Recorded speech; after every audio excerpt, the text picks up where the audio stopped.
Underdog Fantasy is the easiest place to play fantasy sports.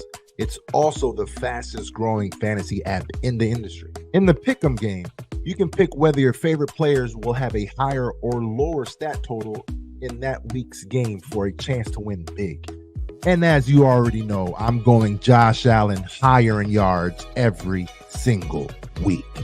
So sign up today with promo code Buffalo Fanatics and get your first deposit doubled up to $100. Visit underdogfantasy.com or find them in the App Store. And don't forget to register with promo code Buffalo Fanatics to get your first deposit doubled up to $100.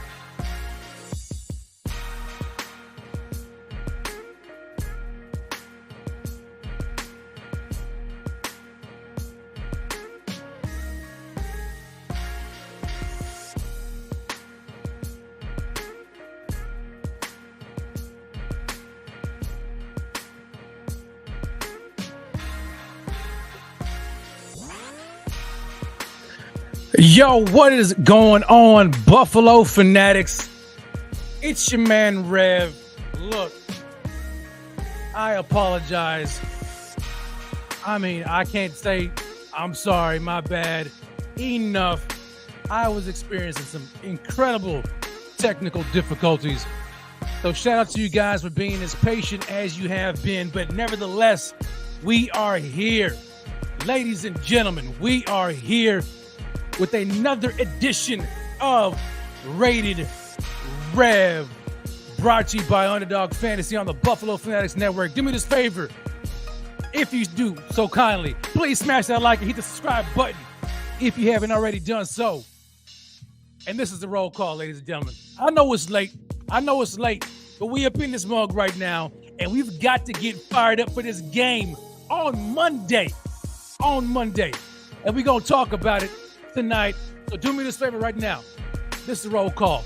Let me know where you're watching this game from right now. We haven't done it in a while, but I need to see it in the chat. Drop it right now. Let's get this thing popping, baby. Let's get it. Let's get this, baby. Yo. It's like Cody comes in with a super chat already. Says, yo, let's get this out the way, Rev. That was not worth $10. Hey, I don't blame you.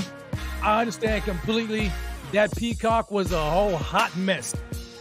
It is what it is, man. Look here, the NFL is doing their whole thing, trying to squeeze as much money out of people as possible. And that Peacock stream was awful, and that game was terrible as well. No doubt about it. No doubt about it. So you guys are coming in right now. Let me see here. So I got Cody from Buffalo coming in. Sweat from Indianapolis. What's good, my man? Everybody's already filing through here. Again, I greatly appreciate y'all being here and being so patient with me as I got some things under control. I've got Reg coming in from Pasadena, California. What's up, Reg? Orlando, Florida in the house. The court jester. What's good? Matt coming in from Albany, New York. Eric Koontz, North Carolina. Phil all the way across the ocean, baby. London, England. What is happening? I appreciate you for joining me live. Yeah. Hey, Mr. Migo said that game was a travesty. Yo, no doubt about it, man. That game wasn't it. Can we disagree that game was terrible? It probably was the best Chiefs performance that we've seen all year. So, give credit where credit is due, but the rest of that game was awful. Completely awful. And it flew by. Was it just me or did this game fly by? I put a tweet out here just as the game was about to wrap up. I'm like, yo, this game is flying by. It's crazy fast. I mean, and this had to be probably one of the least penalized games that I've seen in a long time until towards the end of it. But I felt like that game, it was so blasted cold. I felt like the refs were like, yo, hey, I'm just here so we won't get fined. Forget throwing a whole bunch of flags. Let's hurry up and wrap this thing up and get back in the house in the heater or something, because that game flew by. But nevertheless, man, it is what it is. Chiefs came out with a victory. We're going to talk about that here in a little bit. But how about so far the first couple of games of NFL Wildcard weekend? What have you guys thought about it? What did you guys think about the games? For me, off the top, yo, shout out to the Houston Texans. My goodness. I don't know about y'all, but I didn't think the Houston Texans were going to win that game personally. I mean, just myself, I thought it was a little bit too much. I thought the defense of the Browns, man, was gonna make it very difficult for CJ Stroud and that Texans offense, a young team. But not only did they win, they beat the ever-living brakes off of the Browns. I mean, that game was not even close. God, they beat the snot out of them. I mean, a 31-point victory, 45-14. The Houston Texans demolished the Cleveland Browns, and they picked a perfect game to make Joe Flacco look like an old quarterback. Right? I mean, that guy threw how many picks? What was it? 2 or 3? 2 interceptions. 2 interceptions, 1 pick six. I mean, Joe Flacco, and he still threw for 300 yards passing, which is crazy. 34 for 46. Joe Flacco went for 300 yards, 1 touchdown, 2 interceptions, and the Browns put up 14 points. Meanwhile, CJ Stroud and the Houston Texans put up, CJ Stroud himself, rather, 16 for 21, 274 yards, 3 touchdowns, 0 interceptions. And how about a day for Motor Singletary? I mean, it wasn't like an incredible running game, 13 for 66, but I mean, it was good to see him get in the end zone. And it's always good to see, your former players, ex-Bills, doing well. And he had a decent game today. And I'm glad he was able to get the win along with CJ Stroud. I don't know about you guys, but CJ Stroud is a special young player. Special young player. That Houston Texans team look ready. And they look dangerous. I made mention of this on the show. I was like, on Twitter, I was like, CJ Stroud, like he doesn't make mistakes. Like, to be a rookie quarterback, the guy does not play like a rookie quarterback. He makes very little, if any, mistakes. And what he does with the ball is incredible. The way he stands in the pocket and delivers beautiful touch passes, beautiful deep balls. I mean, this kid is lighting it up. There was a couple of throws he made. I was like, and this is no shot. I was like, if that was Josh Allen, he would have left the pocket. He would have left the pocket early. He would have scrambled to his right, try to make magic happen and look down the field. But CJ Stroud stood in that pocket to the last minute, and he delivered some darts and some bombs, some beautiful passes. That guy is he is a budding superstar. No doubt about it. Which leads me to my question is who would you rather see in the playoffs? Like, assuming the Bills take care of business Monday. Hopefully they play the game Monday. They're picking them on what the weather conditions are like. Who would you rather see the Bills play? Would you rather the Bills play host to Kansas City Chiefs? Or to, well, matter of fact, I mean, it looks like they're going to be playing them anyway, right? So it doesn't make any difference. If the Bills win, they're playing home against the Kansas City Chiefs. But I guess later on in the playoffs, I mean, we'll see what happens, right? But But man, that Houston Texans team, they look pretty dangerous, and they're young and hungry, and they're playing with a chip on their shoulder because people are talking about just how young they are. Like myself, I mean, the expectations were low because of how young they were, and they are just exceeding those expectations, and they're playing with that chip on their shoulder, saying like, yeah, even though we're young, we're hungry, and we're here, and you got to deal with it. So that's a team. That's a team that I don't know how many people want to actually play them. Matthew comes in with a super chat. Matthew Dovidio or Dovidio. I don't, man. If I butchered your last name, please forgive me. But I appreciate your super chat. He says, Bills Mafia is going to yell up a storm. Love you. Go Bills. 100%. And let's just talk about that for a second. Do we expect sold out Bills Mafia with these conditions? And furthermore, let me say this. Man, prayers are up to those who are in Buffalo and in the surrounding areas. Man, I hope you guys are safe right now, because I've seen some videos and some clips that have been kind of circulating, and it looks terrible out there. And it's no doubt, and it's I mean, it makes sense as to why the governor, and the commissioner decided to go ahead and push this game back. There's no reason for an NFL football team or an NFL football game being played in these kind of conditions right now, let alone people traveling and stuff like that. So y'all be safe, get in your homes, be safe. Don't get out unless you absolutely have to. If you don't, please stay home, stay safe. Prayers are with y'all. That's nuts. And then, of course, you have your clowns on social media, as always. And, of course, there's going to be some, like, Dolphins fans or some idiotic Steelers fans trying to call the Buffalo Bills soft and Buffalo soft. Now, I'm not a Buffalonian, and I'm not from Buffalo, but I took exception to that myself.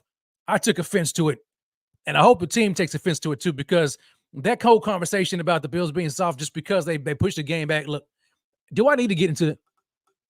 Do I really need to get into it? I hope I don't, but I'm gonna say it anyway. That's stupid. Okay, that kind of comment is just absolutely stupid. I've seen somebody, I think he was a Steelers fan, trying to make a video post and talk about how it's not snowing and Bills are soft, but he was nowhere near the snow band, nowhere near it. Anyway, I hope the Bills come out and beat the dog crap out of the Steelers. I hope they do. No disrespect to the Steelers. Their fan base is getting kind of goofy. You know what I'm saying? They're getting goofy. And we need to not be remiss if I did not take this moment right now to laugh in the face of all the Dolphins fans out there right now.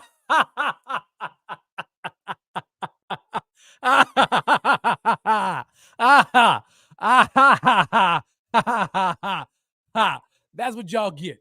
That's what y'all get. Man, Dolphins fans were insufferable all season long. Dolphins fans, and y'all gonna have to just deal with it right now, because they were talking big junk all year long about how this was their year, this was their time, and the Bills, weren't gonna win the division. It's all about the Dolphins and the Bills. I even heard some takes about the Bills, being third or fourth place in the division, and this is all about the Dolphins. It's between the Dolphins and the Jets. Dolphins this, Dolphins that, Dolphins is that. And then you've got Hard Knocks, and you've got your corny coach and Tua MVP talks and all this kind of talk. We sat there and we dealt with that nonsense all year long. All year long. And the Dolphins had what? A 3-game win. A 3-game hold on the division. 3 games. And what happened? What happened, Dolphins fans? Huh? Fins up. Where are y'all at? What happened? You choked. You choked. You choked. You choked. You choked. You fooled around and you let the Buffalo Bills come back. And we saw what happened last week. That was y'all's only hope, was winning last week against us, so that way you could play the game in Miami. You know good and darn well you did not want to go to Kansas City in that cold, outside of the comforts of warm southern Florida and play that game. You didn't want to do it. We could tell. We knew it as soon as they lost. That they were dejected. It was done. They were going to make every excuse in the book. And they got there today, and they played like crap. It was bad. It was bad. But it was to be expected. I mean, did we expect anything else? Huh? Did we really expect anything else? These Dolphins, you wouldn't have called the Buffalo Bills frauds. The Miami Dolphins have to go out as the most fraudulent team in the 2023-2024 NFL season. Most fraudulent. They got all the hype, all the fanfare, all the love to an MVP candidate. Tyreek Hill this. Shout out to Tyreek. I mean, he did his thing all year. All of this talk. And for what? For what? For you to lose a division and get embarrassed in Kansas City. And now y'all sitting at home. Hey,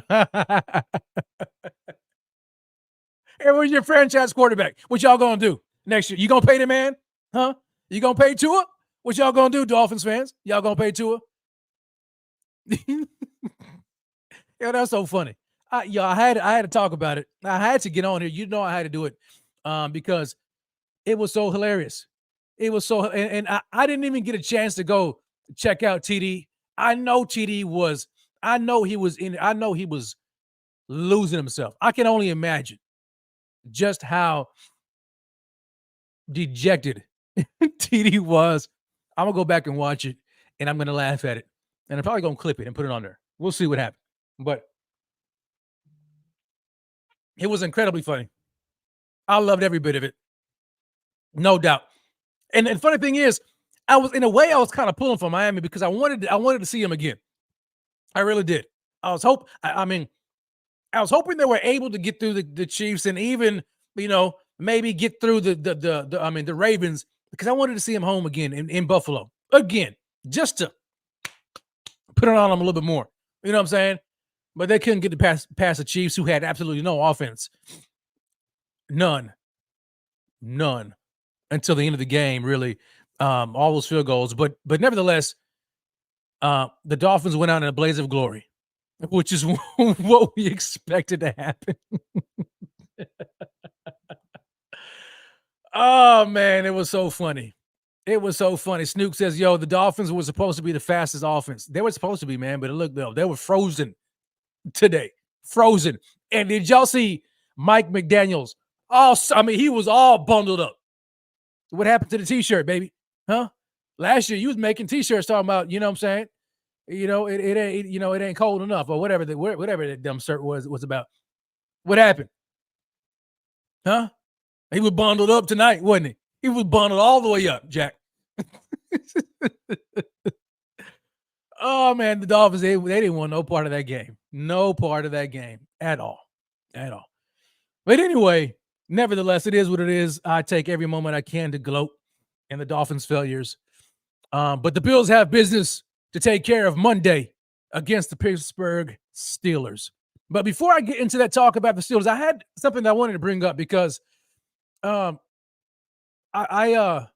tweeted this out early this morning. And this just goes to show you just how much, I guess, these playoffs are like in my head, because I had a crazy nightmare. I call it a nightmare. Shout out to my man, Jeff King. Hey, Jeff, man, I love you too, buddy. Grace and peace, man, to you and your family. I had a nightmare. I call it a nightmare last night. And let me talk to you about it. So it was Buffalo Bills related. So in the dream, it was the Buffalo Bills were in a game against the Detroit Lions. Crazy, I know, right? It was the Bills and the Lions.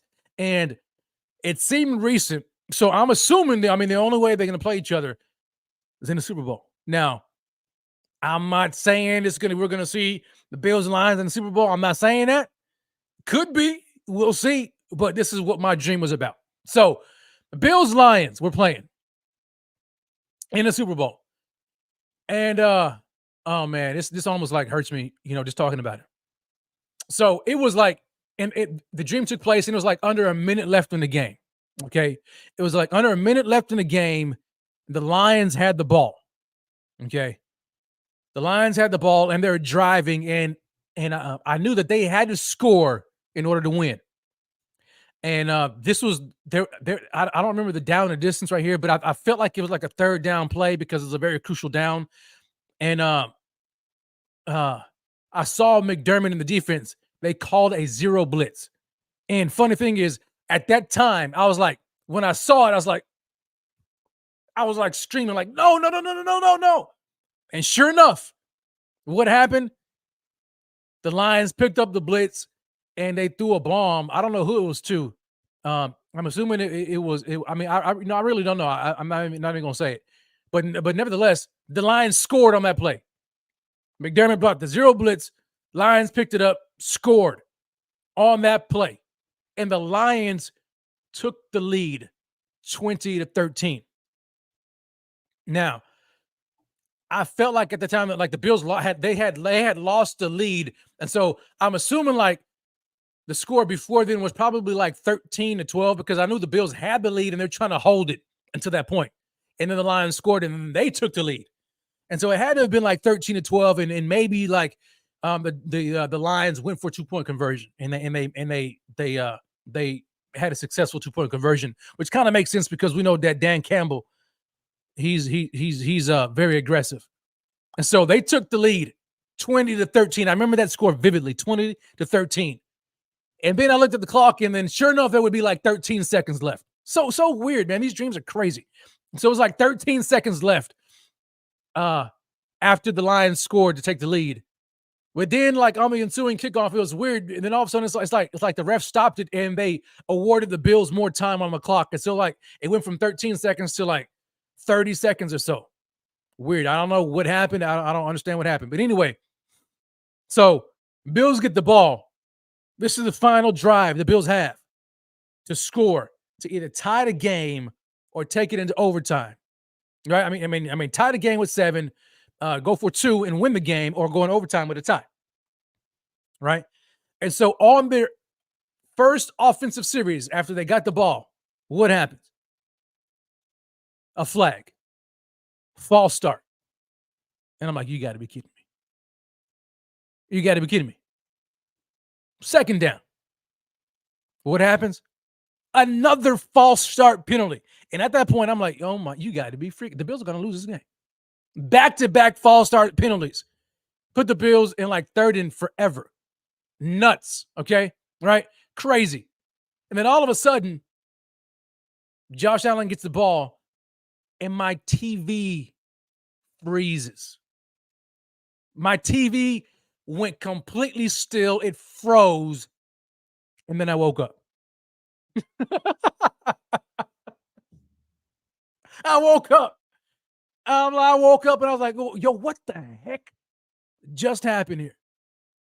And I'm glad I woke up out of that dream, out of that nightmare, because it had collapse written all over it, and I did not want to see it at all. I wanted no parts of that.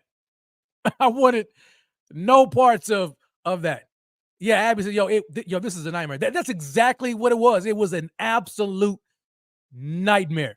And Walter says, yo, it's scary how real this all sounds. Isn't it? Because what was crazy was because like in crunch time, the Bills were holding on to a lead. And we've talked about like at times how like we want McDermott to be aggressive and not be conservative in those moments. But like it seemed like he didn't understand the situation. And the Bills had the lead like 13-12, I'm assuming. And all they had to do was stop him from scoring a touchdown. That's it. And so at that moment, you wanted them to protect the end zone because a field goal wasn't going to win the game. A touchdown tied the game. They had to win it with the 2-point conversion. And what did McDermott do? He called a zero blitz and got beat. And they scored. I was so mad. So mad in that I could not believe my eyes. I was like, you've got to be kidding me. Is Sean McDermott choking on the biggest stage of his life right now? And are the Bills about to lose the Super Bowl because of another boneheaded coaching decision? And then what made it seem even more Billsy was that on the ensuing drive that Josh Allen had, the offense had back-to-back false starts. I mean, look, you can't write it up any better. I mean, you cannot write it up any better. And I am so glad I woke up completely out of that dream because I want no part of that. So let's all knock on wood and pray, that does not happen. That was just a fluke nightmare that I'm not seeing in the future or anything like that. And let's just enjoy the moment right now. Okay. But I'll tell you this, if the Bills and the Lions end up going to the Super Bowl, oh my God, I'm not going to forget it. I'm not going to forget that moment, and I hope it never happens. So, anyway, cheers to that terrible nightmare of a dream. Absolutely ridiculous nightmare that I'm glad I woke up from. But it felt so real. Oh, it was bad. C Rose comes in, asks a question. Rev, tell us how you became a Bills fan. And I love telling the story. And it's not a long story, but so I live in Texas. But my dad and his brothers, my dad, my family, my dad's side of the family, they all grew up in Buffalo. So my dad's from Buffalo. He was born in Utica, New York. And so they were raised in Buffalo. I think they were in, I want to say East Buffalo, I think is where they were from. And so, when my dad and them, got married and they moved to Texas, I mean, I just became a Bills fan. Just like any other son would want to follow in their dad's footsteps. I mean, my dad was a Bills fan and we watched, some games together. And I just became a Bills fan just like that, man. Just watching my dad. And to this day, not now, but like during the drought years, he would always apologize to me. He would say, "Son, man, I am so sorry I turned you into a Bills fan." He would genuinely apologize and say, "Dad, look, no need to apologize for it. I wouldn't change it for anything." And there are moments where I wished I wasn't a Bills fan, but I can't get rid of him. So even though I'm not a Buffalonian, even though I'm not a New Yorker, I'm a Texan. I consider myself a displaced Buffalonian, and I believe Bills blue, red, and white, man, through and through. And I've been a Bills fan my entire life. Hardcore, diehard Bills fan, and ain't nothing changing. So that's my story about becoming a Bills fan. I'm glad you asked that. But I mean, since you brought that up, I mean, might as well, man. You guys drop it in the chat, man, like how you became a Bills fan. You can just make it real short, man. Just talk about, because I love hearing people's stories about how they became fans of this team, I mean, and hey, it doesn't matter if, with generational gaps, and I mean, nothing, it doesn't matter because, you have the younger generation now who they may not have the same foundation, or they may not have the same story, and they may latch on to certain players because that's kind of how it is nowadays. It's all good, man. It's all good. Like, I've been with this team forever, man. Like, as far as I can remember, I go as far back as to, let me see here. My earliest memory of the Bills was, I vaguely remember Bills Redskins at the time, Super Bowl. Vaguely remember that one. But I remember the Cowboys Super Bowls. I was young enough to remember that. And I remember you have the Steelers one. I mean, not the Steelers one. I'm sorry. The second Super Bowl against the Cowboys. I actually thought we were going to win because the Bills were up at halftime. Y'all remember that? The Bills were up. And I thought we were going to win, and then we lost. And I remember crying on my couch. Crying. So heartbroken. And anyway, it's the life of a Bills fan. All right. But now we get to enjoy some success. The Bills are good now. And for those who just jumped in on the bandwagon enjoying the Bills' success and you don't have any recollection of that past history, it's all good. It's all good, man. It doesn't matter what brought you here. We're all together. That's what makes the Buffalo Bills and Bills Mafia a unique fan base. One Buffalo, Bills Mafia till I die, baby. That's it is what it is, man. Let me go through some of the chat, man. Some of the comments here because I want to read how you guys became Bills fans. Let me see here. I don't want to even pronounce it because I don't want to mess it up. I think it says Necomex Beltran. He says, yo, I saw a game here in Mexico in 1990 and I became a fan. A year later, I found out my grandfather lived in Buffalo in the 40s for 6 months. That is an incredible story, man. Absolutely incredible story. Shout out to you. So glad you became a Bills fan. That is amazing. Let me see here. C. Rose says, yo, I went to Buffalo State. A friend took me to a Bills game, met Jim Kelly's family. Wow. And that was it. I live in the NYC area, but I wear my red, white, and blue. That's amazing. That's amazing. And you know what? As a Bills fan, I have never been to a Bills game. Never. In all my years, I've never been to a professional, I've never been to an NFL game at all. I know, right? Just never been able to do it. And like one of my dreams, man, is to be able to go to a Bills game, home game. Now, I'm a Texan, so y'all can call me soft, whatever, but you're not gonna catch me in December, or in weather like I can't stand the cold weather like that. I had to come up with some crazy layers, and y'all gonna laugh at me. You're gonna judge me. I'm gonna feel some type of way about it. So if I go to a Bills game, if I'm able to go to it, it has to be early in the year at home, like season opener, home opener or something like that. That's when you'll catch me probably, But I guarantee you this: if the Bills win a Super Bowl this year, I will suffer my Texas butt off in a Buffalo Bills Super Bowl parade. I'll freeze. I don't care. I'll freeze for that. Going through some more of the comments here. Wilma says, been a serious Bills fan since 2013 from my grandma and my dad's side of the family. Couldn't stop watching since through thick and thin. And that's kind of it's been my experience, with other Bills fans. It's like once you watch them, it's like you're hooked, right? You're hooked, and you can't get that hook out of your mouth, and you don't want to. It's like once the Bills lure you in, it's a wrap. You're done. You're in there for life. You can't get out of this club. You really can't. And I enjoy it, man. I would not. I don't want it any other kind of way.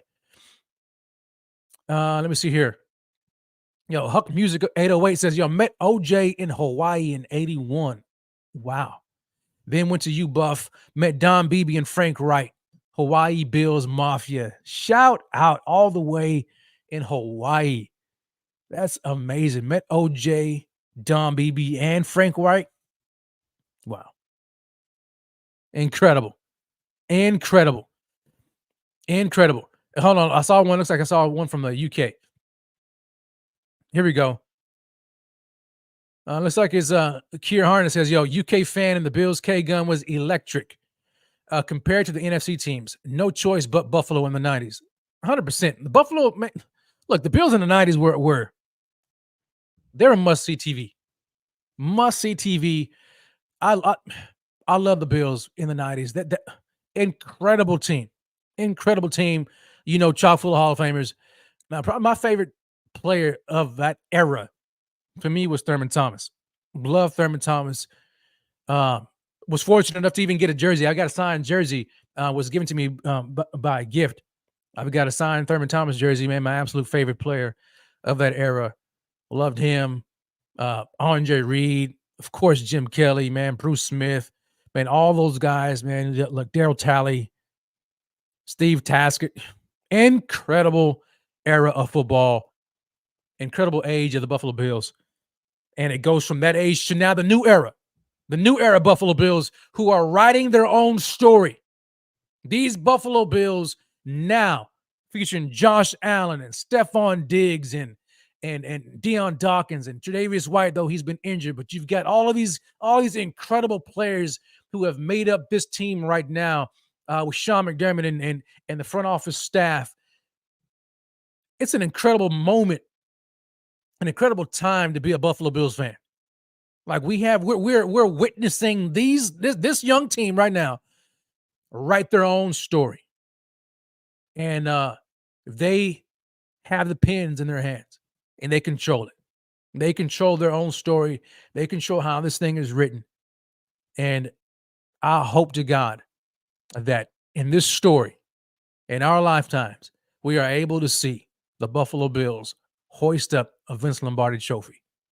Man, what a day that will be. What a day that will be. I will be a hot mess. I'll be in complete tears. I'm not even ashamed to even say it.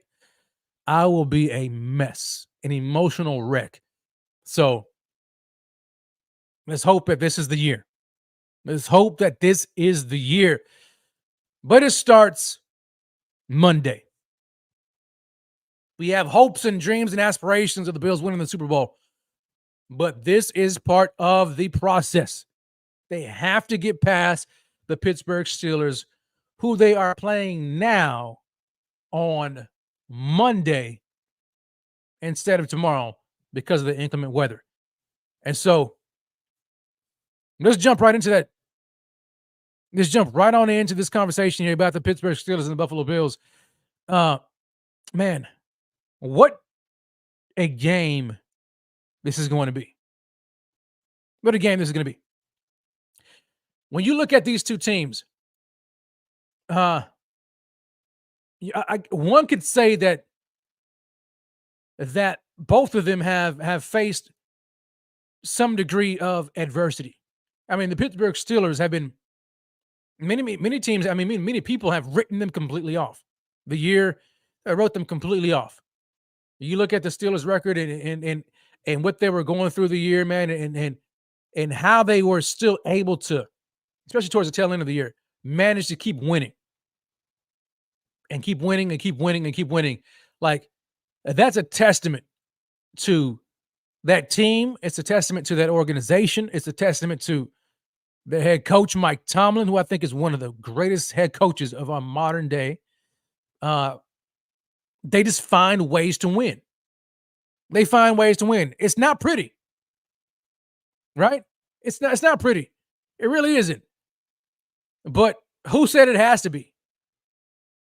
Because when it boils down to it, and you get to this stage right now, the end of the regular season, and you enter in the playoffs, it does not matter what the previous 18 weeks look like. You could be flying high and soaring high and cruising all year long. Or you could have incredible adversity, like the Buffalo Bills, almost being completely knocked out of the playoffs. I think at one point, the 11th seed in the AFC, 6-6, firing their offensive coordinator. Everybody against them, writing them completely off. And then all of a sudden, they go on a 5-game win streak, snatch back the division, and here they are, the 2 seed in the AFC with an 11-6 record. Like, you can't write that up. You can't write that up. And who's going to complain about how the season went? It doesn't matter, because now you're in it, and everybody is 0-0. Well, before today's games, obviously, but so what happened the previous 18 weeks matters nothing, right? It doesn't matter at all. You're here. You got here. It's a testament to your football team, your mindset. And here we have these two teams. The Buffalo Bills, 11-6. Pittsburgh Steelers, 10-7. And you go back and you look at these teams and you look at some of the ways in which they won and they lost, and look at the ups and downs, and it's crazy.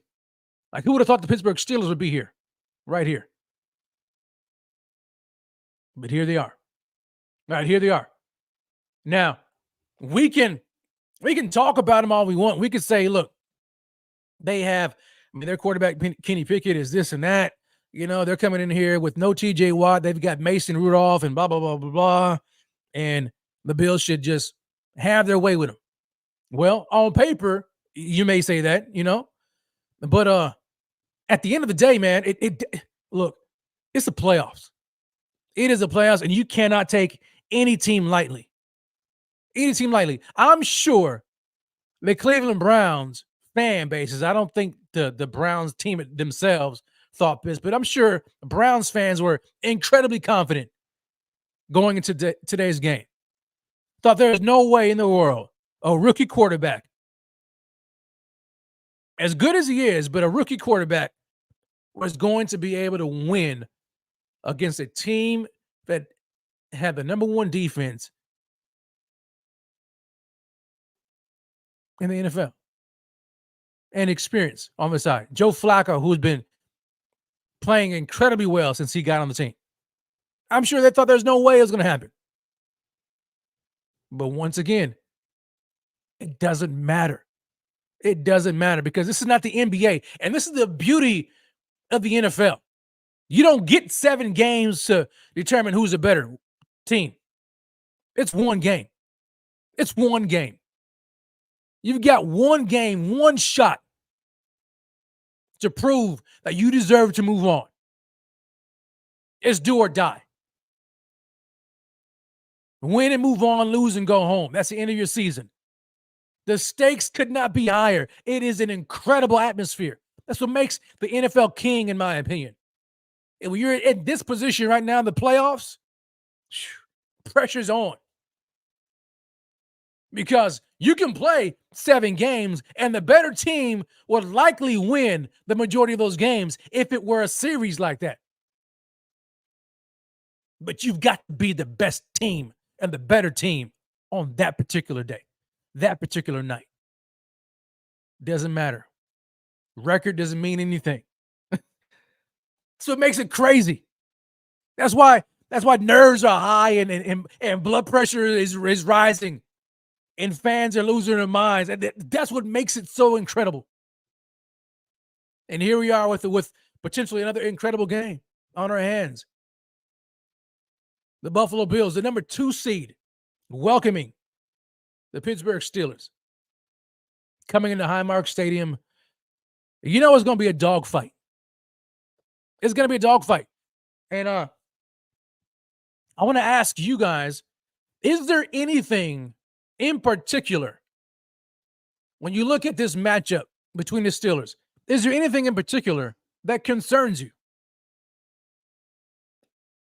Is there anything that the Bills should be concerned about?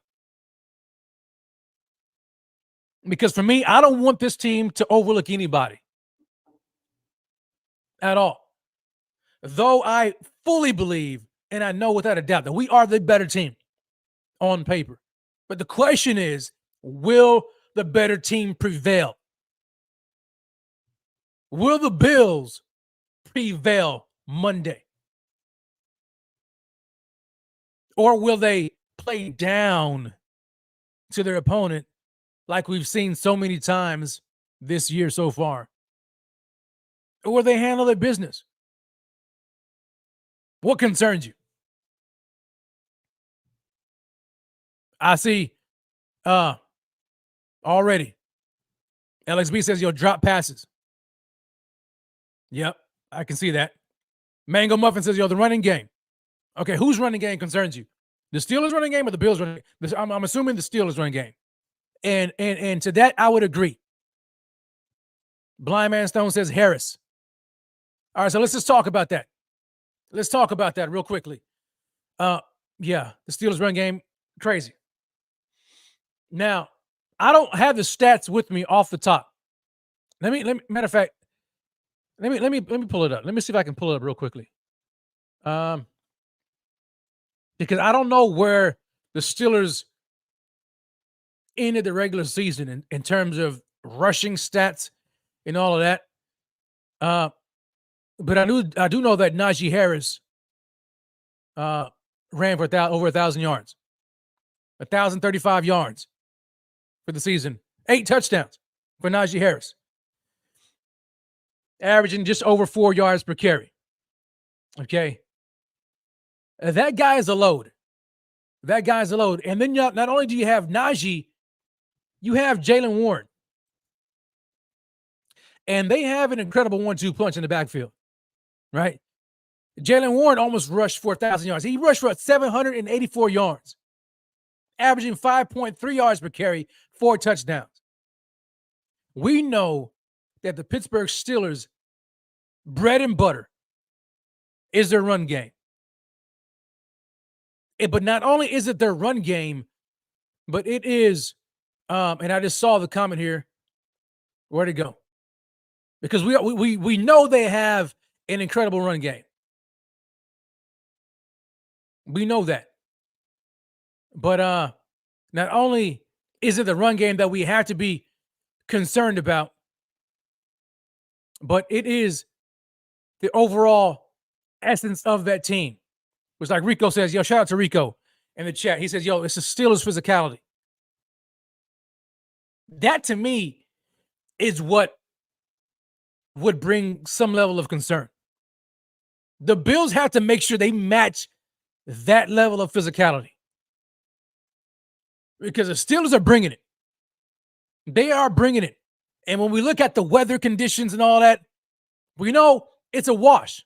It's not going to be an advantage for the Bills. Some might argue it could be an advantage for the Steelers because they are known to be the more physical football team. That's how Mike Tomlin and that entire organization plays. That's their identity. That's who they are. When you think of the Pittsburgh Steelers, what comes to mind? You think of tough, hard-nosed, punch-you-in-the-mouth football. And that's exactly how they play. And it starts not just with the run game, but it starts on the defensive side of the ball too. And when the defense is suffocating, they keep the game close. And they pound you and pound you and pound you and pound you with Najee Harris, 240-pound back. And then Jaylen Warren, who's faster, but he's just as physical. And they pound you all game long. And you have to be willing to not just sustain, to take it. You got to be willing to punch back and match that level of physicality for 60 minutes of football. That's what the Buffalo Bills are up against. And trust me, don't mistake my respect for being afraid, okay? Because this is not me.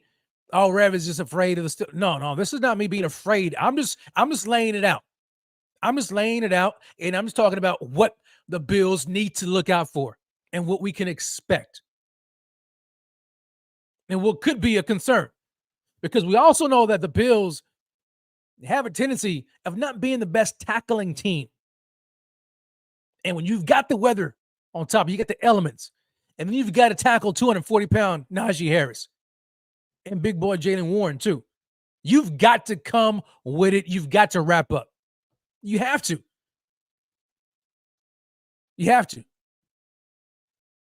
But not only do you have that, not only do you have to be concerned about the running game of the Pittsburgh Steelers and their physicality.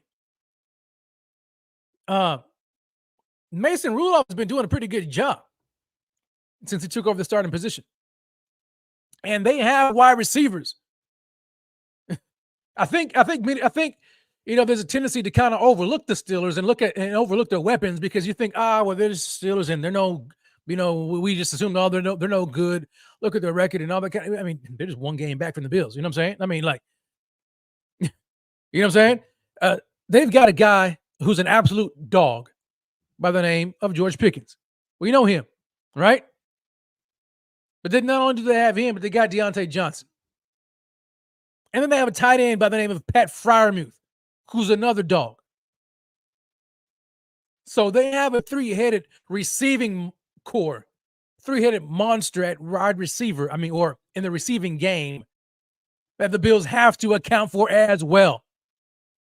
So not only do the Bills have to be prepared for the run game and the elements, but they also have to be prepared for Mason Rudolph to dish it out to George Pickens, Deontay Johnson, and Pat Freiermuth.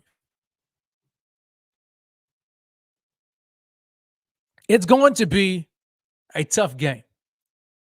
At least that's how I see it.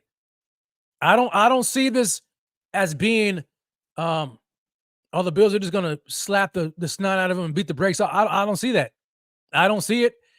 And you'll find out my pick, of course, here later in the show as we wrap up the show. But it's going to be close. I have a feeling it's going to be a close game. It's going to be a slugfest, is what I'm thinking as well. And so the Bills have to come prepared for this game. I want to take a look at some of their stats. I want to look at let's see if I can pull up their receiving stats. I want to look at George Pickens. I like George Pickens a lot. George Pickens. Look, would you have guessed? Matter of fact, let me ask the question to the chat. How many receiving yards would you guess George Pickens has on the year? How many? Put it in the chat. How many do you think he has on the year? When you consider who's throwing him the ball, a combination of Kenny Pickett and then Mason Rudolph. How many receiving yards do you think George Pickens has on the year? Mango Muffin says 900. Okay, 900 or 800. Okay, I saw somebody say 60-ish, and I'm like, yo, you tripping? Blind man Stone just might be blind for saying 60. I'll tell you what it is. George Pickens this year, 1,140 yards receiving. 1,140 yards receiving. Michael Williams said, guess, yeah, 1,100 plus. That's right. With Mason Rudolph and Kenny Pickett, George Pickens has 1,100 yards receiving. Meanwhile, and I got to do it, right? I got to do it. Meanwhile, our boy Stephon Diggs, with arguably the best quarterback in the NFL, 1,183 yards on the year. So here on one hand, you've got George Pickens putting up 1,140 yards. And get this, on only 63 receptions with 5 touchdowns. Whereas our man Stephon Diggs, 1,183 yards on 107 receptions with 8 touchdowns.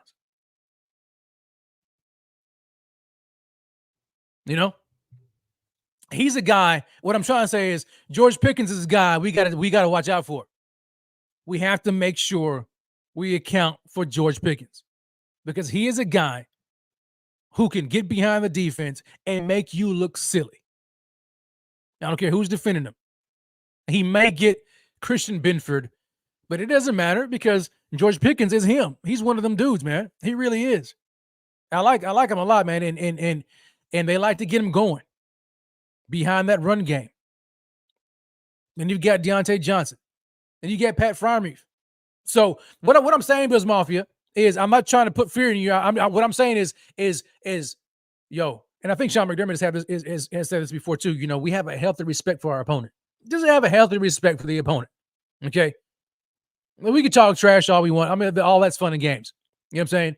But I'm not going to be sitting here saying, yo, the Bills are going to beat the brakes off them. It's going to be a hard-fought game. If the Bills want to win, they got to slug it out because this is a chippy team. Okay? But we have something I guess that's in our favor, right? Because we do know that when we look at this Steelers game and the Steelers team, they are without arguably their best player, not just on defense, but probably on the entire team, and that is TJ Watt. TJ Watt Unfortunate injury that he sustained, knee injury, but he is out.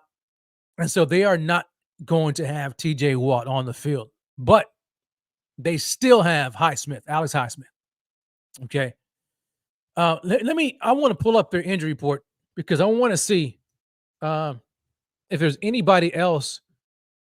Let me see here that I missed. I know we all know that TJ Watt is the main one. Let me see here. I'm trying to pull it up right now. And if you guys know it off the top, if you guys know of any other Steelers who are going to be out in this game, please just drop it in the chat and let me know. But I'm trying to pull it up right now to see who's going to be out for this game. It looks like he may be the only one. Or I'm on the wrong site here. Because I'm looking at it, and it looks like they're getting pretty healthy. Outside of TJ Watt. Najee Harris had a knee injury. Minkah Fitzpatrick had a knee injury. Linebacker Landon Roberts had a pec injury, and defensive tackle Cam Hayward had a groin injury. But they were all limited at points in practice during this week, but they participated fully on Friday and are good to go for Sunday's game. So they're going to be playing. So it looks like, to me, who's out? You got TJ Watt out. Everybody else is active. Safety Trenton Thompson, he was on IR, out for the season. Quan Alexander, we know he's out for the season, but that was back in November. Anybody recently? No.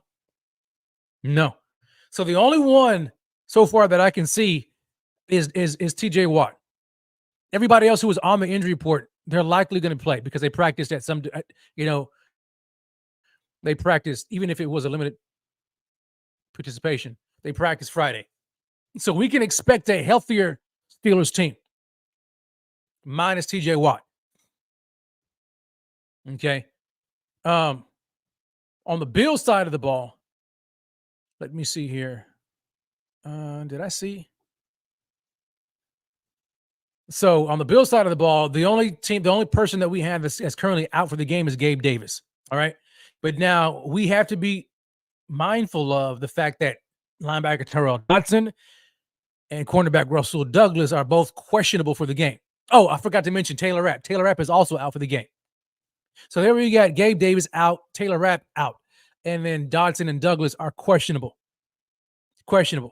Now, there may be a chance that Dodson plays because there's only one day in which he did not participate in practice, and that was Thursday, but he was limited both Wednesday and Friday.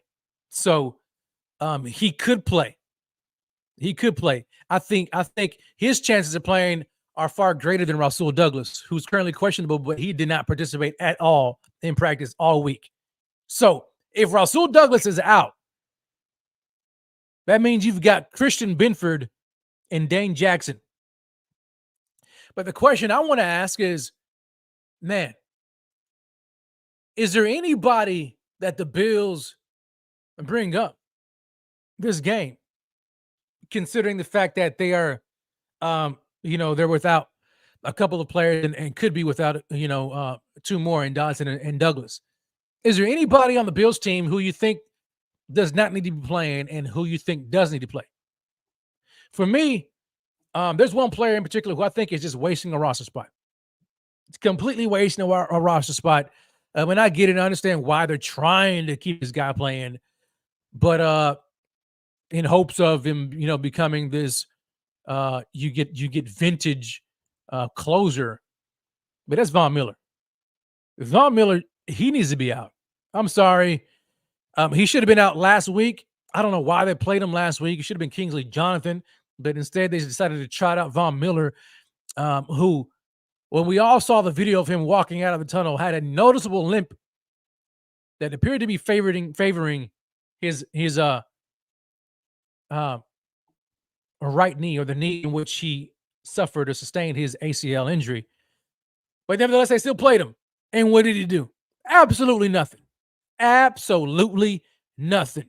Now, look, we've had virtually the majority of the regular season to determine whether or not this guy was going to get back in the swing of things. He has not done anything all year. So why on God's green earth is he still active on game day? Why? They sent him out one game, deactivated him one game. For what? For what? Just to bring him back the following week for him to do nothing again. Like, to me, like, and I get it. If this is an injury thing, like, sit him. It's okay. It's okay. And we can talk about the contract all we want, but I mean, if he's not healthy, sit him. Because even him at 75%, he's not better than Kingsley Jonathan at 75%. You know what I'm saying? He's not better than anybody. Get him off the field. Get him off the field and allow the team to use that roster spot wisely or in a better way. Because now you look at it and now you've got injuries here and you could be without Russell Douglas. And we know, all right, so Dane Jackson is going to get the call. And so you got Dane Jackson who's going to be playing beside Christian Benford. But who else? Who else at cornerback are you going to play? You've got to call up Kaiir Elam, right? And that's me. I think you have to.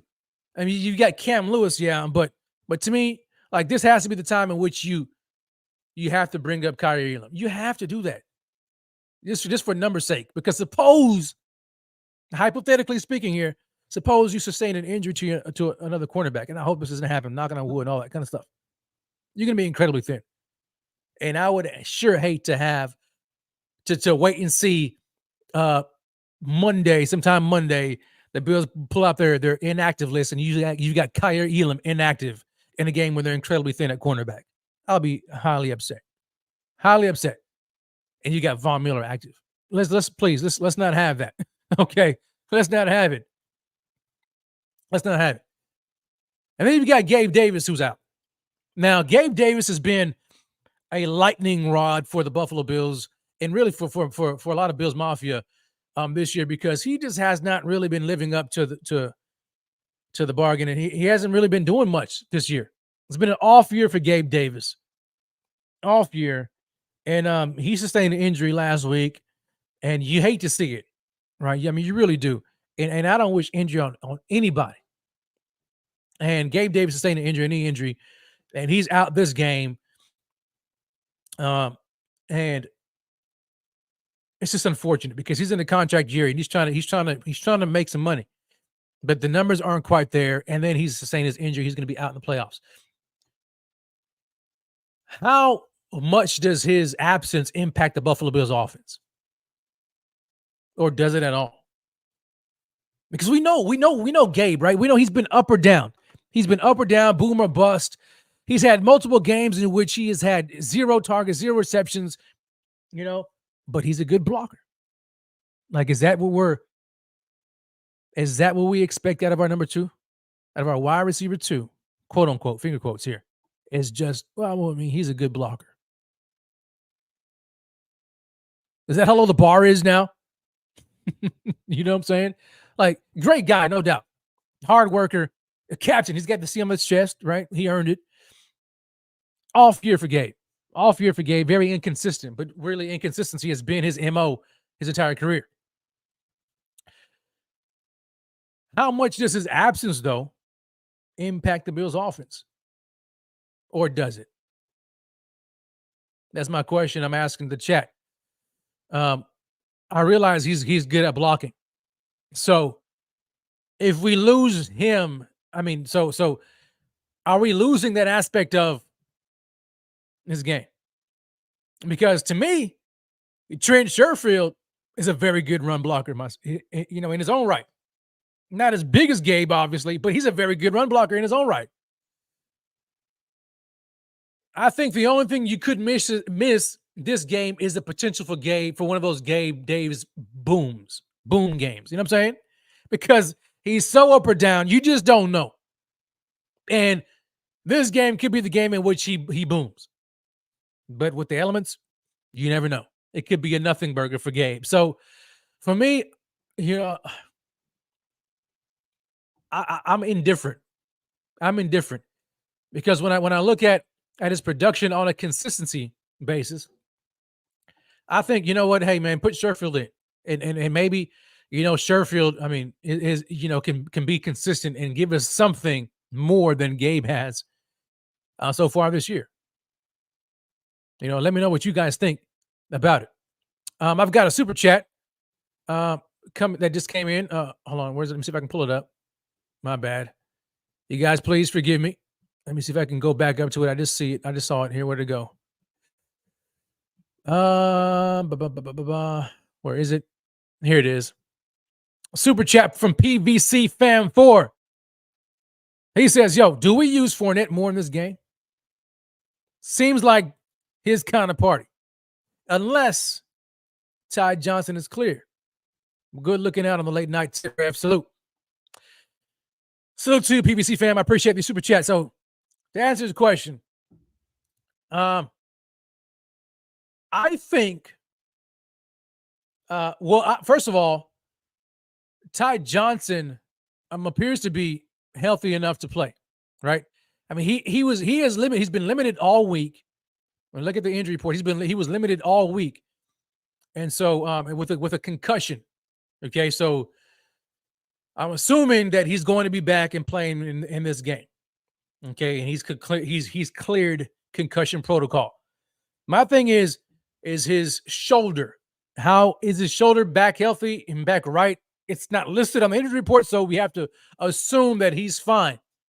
If he's fine, I think you play Ty Johnson over Leonard Fournette. And I'll say this: as much as I was wanting to see Leonard Fournette, I think Ty Johnson offers more. I'll just be honest. Maybe Leonard Fournette's best days are beyond him, and maybe he's not who he once was. Even like back in the Super Bowl days when he was playing with the Bucs and Tom Brady.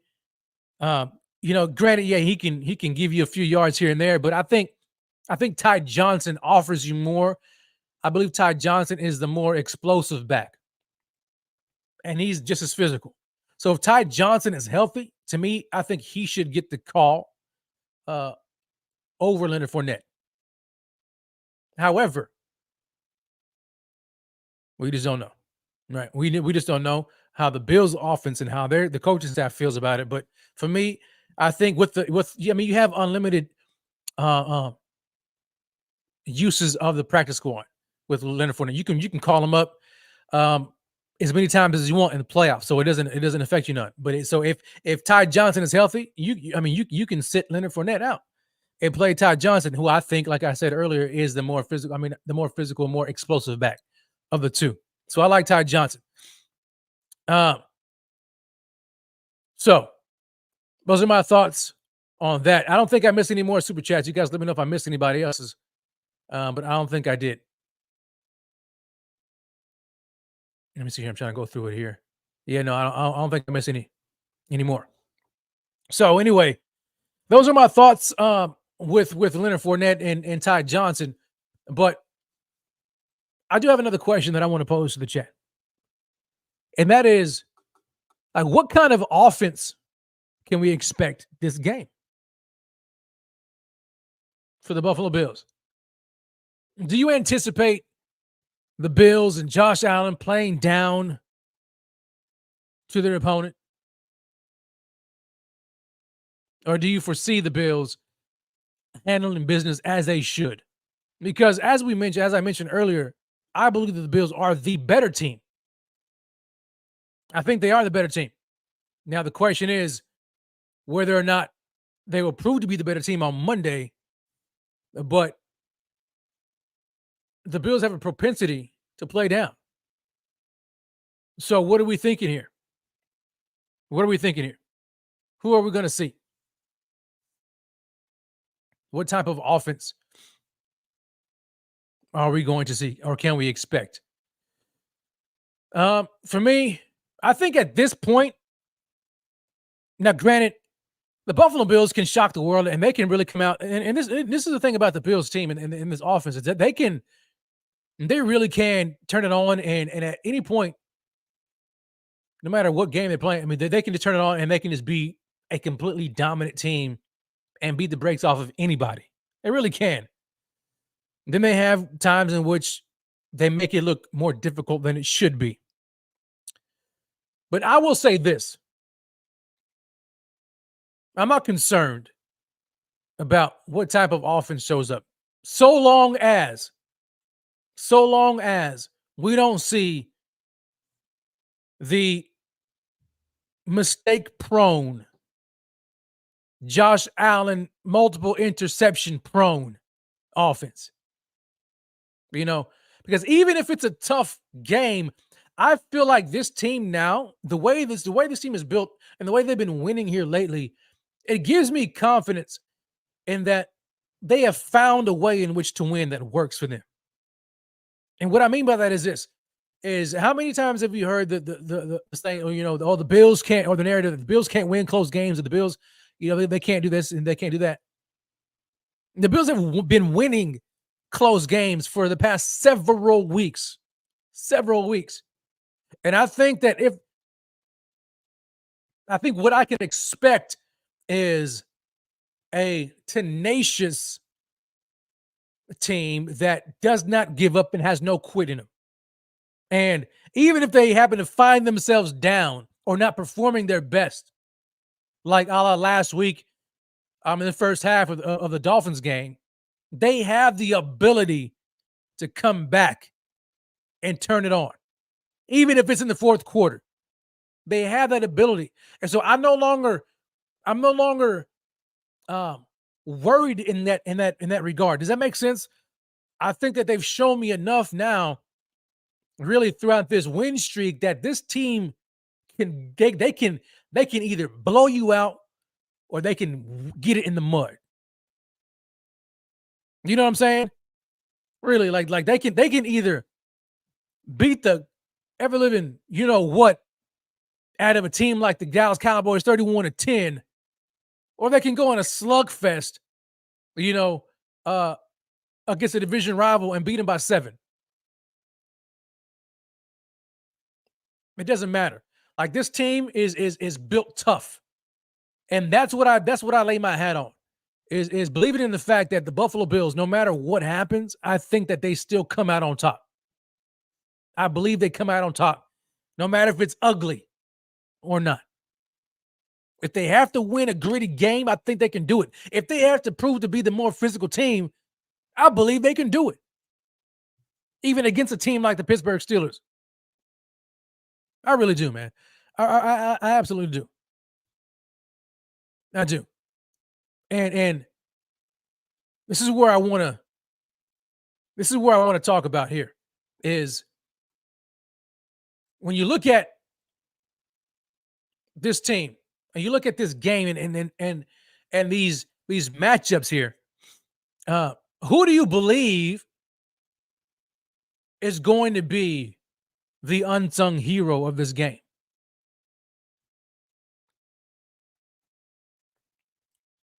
Who's going to be the unsung hero? Who's that one player that nobody's expecting to really do anything? And this particular player is part of the reason why the Bills come out with a victory on Monday. Who is that player for you? And it can be on offense or on defense. To me, I would say on offense, I think it could be Khalil Shakir. I do. I believe it could be Khalil Shakir. I love everything that this brother's been doing all year. And whenever he gets the opportunity, he just performs. Does he not? I mean, when you look at his numbers, let me pull him up here. Let me pull him up. Because Khalil, man, like I think that he is on a Gabe Davis-like trajectory. in his early career. And what I mean by that is, we saw Gabe in spot duty early in his career, right? As like the wide receiver 3 or 4 or whatever. And he was doing well. But all of a sudden, in his third year, when he got elevated to wide receiver 2, he bumped up, and he put up some numbers. He really did. Also, I mean, if it had not been for injury and an ankle injury that was bothering him all year, he probably would have had 1,000 yards last year. Okay, as inconsistent as he was, and with his catch percentage as low as it is.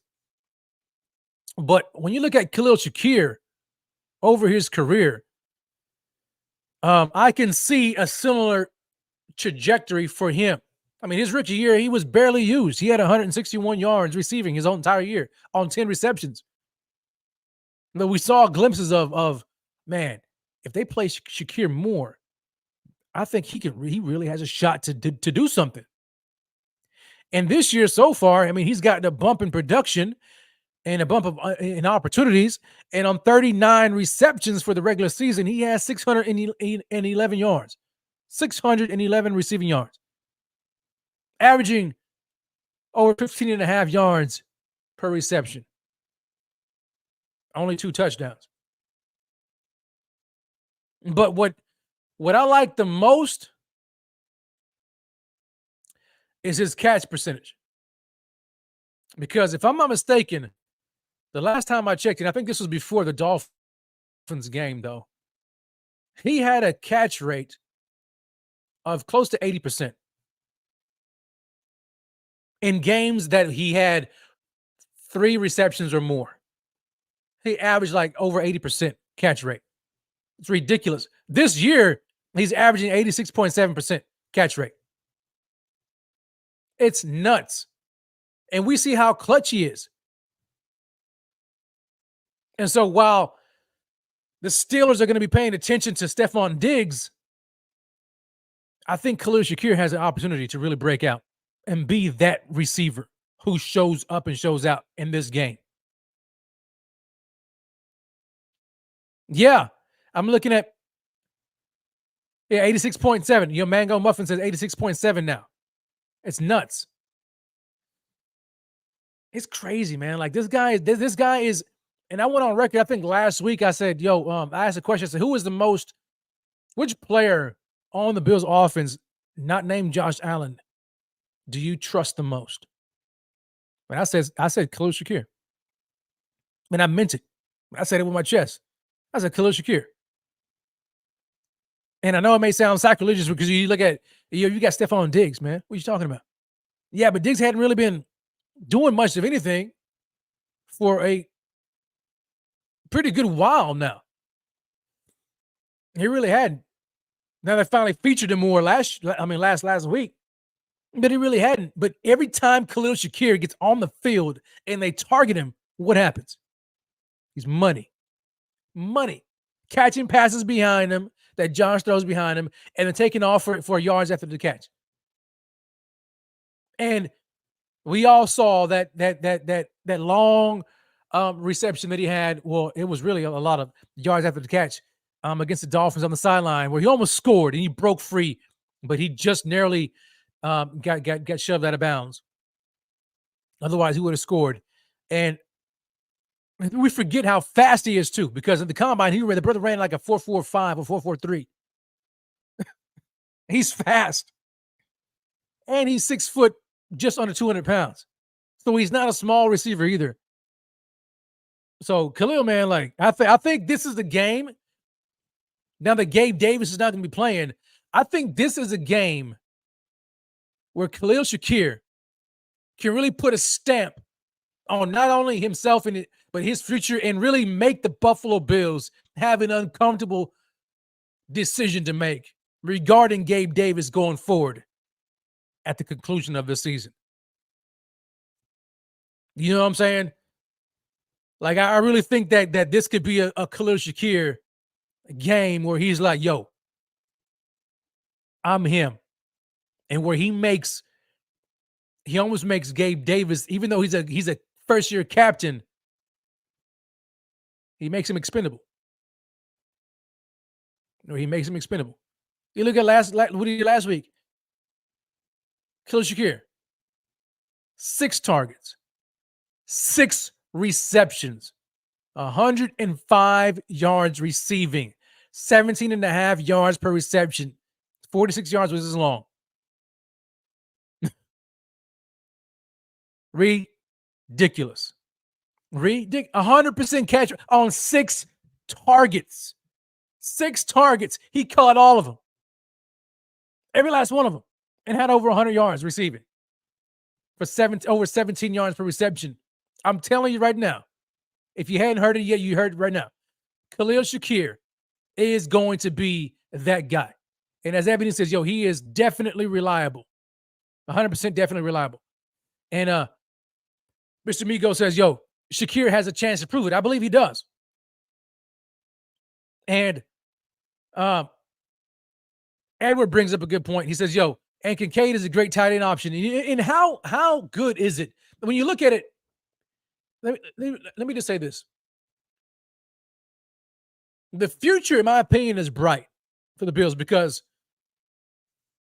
on offense, because though they have Stephon Diggs, who's aging, he's 30 right now. He won't turn 31 until November of next year, I think. But he's still playing at a high level, at an elite level. You have him still.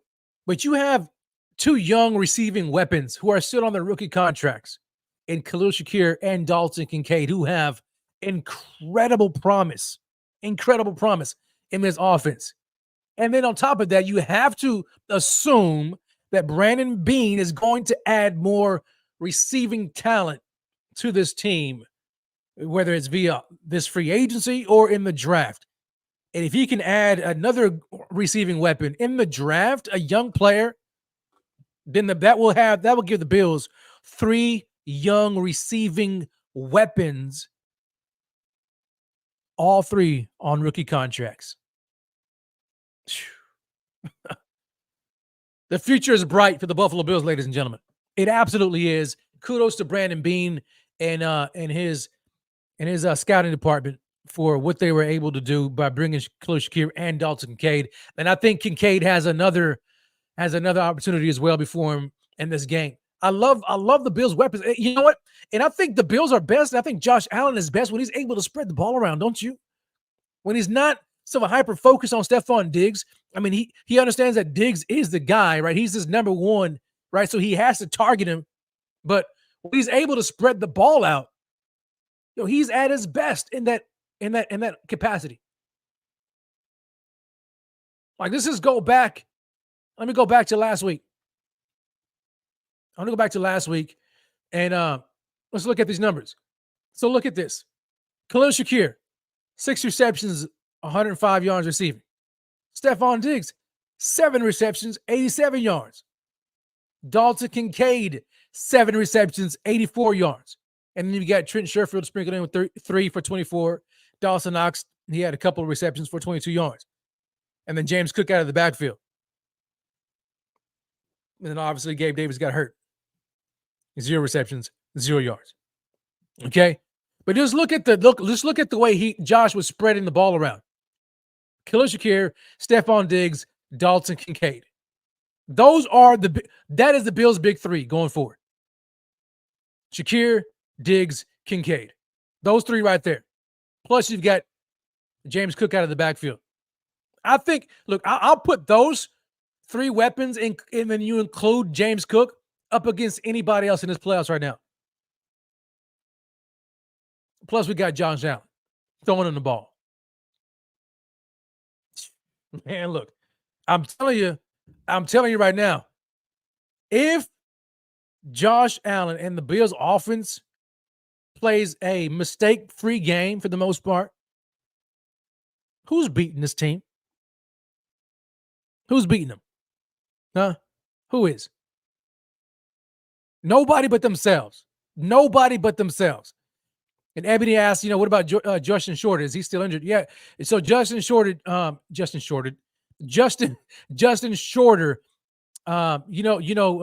put him back on IR. So they activated his practice window, and then they put him back on IR. So he's shut down for the rest of the year. But you have Justin Shorter too, who's like 6'3", 6'4", 230 pounds.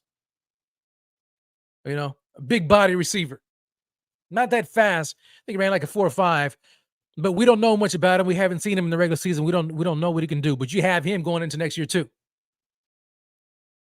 Another weapon. So anyway, I don't want to get too far ahead of myself by looking, into the future. But for right now, the Bills have enough weapons on offense to go all the way. It's just a matter of them handling business, right? They got to take care of business. They have to take care of business. So for me, offensively, when I look at the Buffalo Bills, and I say who could be the unsung hero on offense, to me, it's Khalil Shakir. It's Shakir. On the defensive side of the ball, who do I think could be an unsung hero on defense? It's kind of tough because let me see. Who are they going to be? So they're going to be without Taylor Rapp. So that limits their ability to run that dime package that they have with three safeties. But they probably don't need to really run that as much against the Steelers. Unsung hero on the defensive side of the ball. That's a tough one.